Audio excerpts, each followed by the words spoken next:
हरे कृष्णा। आप सभी का स्वागत है आपके अपने चैनल प्रभु कृपया में।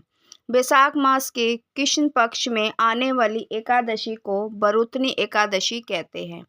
बरुतनी एकादशी वैशाख मास की पहली एकादशी है। जो मनुष्य बरुतनी एकादशी व्रत रखता है उसके सभी पापों से मुक्ति हो जाती है। उसको भगवान की असीम कृपा प्राप्त होती है। बरुतनी एकादशी सभी पापों को नष्ट करने वाली और सौभाग्य और अंत में मोक्ष प्रदान करने वाली है। बरुतनी एकादशी का व्रत 1000 वर्षों तक तप करने के बराबर पुण्य प्रदान करता है।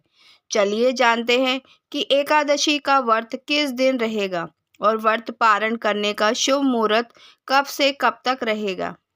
इस बार एकादशी तिथि 13 अप्रैल दिन सोमवार को 1:18 AM से प्रारंभ होगी, अर्थात रविवार की देर रात 12 बजे के बाद का समय रहेगा।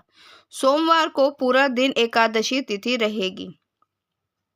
देर रात 1:08 पर एकादशी का समापन होगा। ऐसे में एकादशी व्रत 13 अप्रैल दिन सोमवार को ही रखा जाएगा। इस दिन ब्रह्म मुहूर्त सुबह 4:35 से 5:23 तक रहेगा। सूर्य उदय होगा सुबह 6:11 पर। सूर्य अस्त शाम 6:42 पर होगा। धनिष्ठा नक्षत्र शाम 4:03 तक रहेगा। शतभिषा नक्षत्र प्रारंभ होगा। शुभ योग शाम 5:16 तक रहेगा।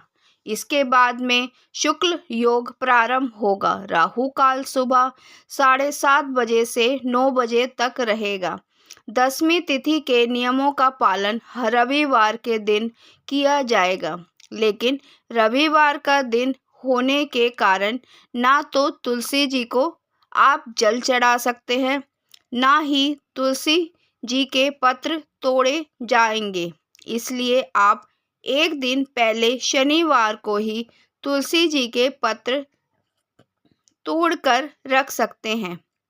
द्वादशी तिथि 14 अप्रैल मंगलवार को 1:09 AM से प्रारंभ होगी। इसलिए मंगलवार को पूरा दिन द्वादशी तिथि रहेगी।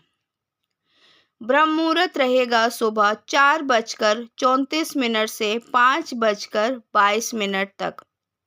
इस दिन सूर्य उदय रहेगा 6:11 पर। सूर्य अस्त होगा 6:43 पर। शुक्ल योग दोपहर 3:30 तक रहेगा। बाद में ब्रह्म योग प्रारंभ हो जाएगा। राहु काल दोपहर 3 बजे से 4:30 बजे तक रहेगा। व्रत का पारण हरिवासर का समय बीतने के बाद ही खोला जाता है।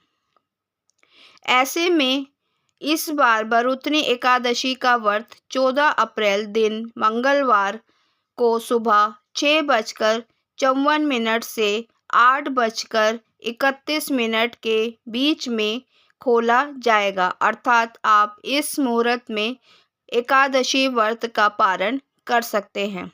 व्रत का पारण पंचामृत या तुलसी मिश्रित जल से करना चाहिए।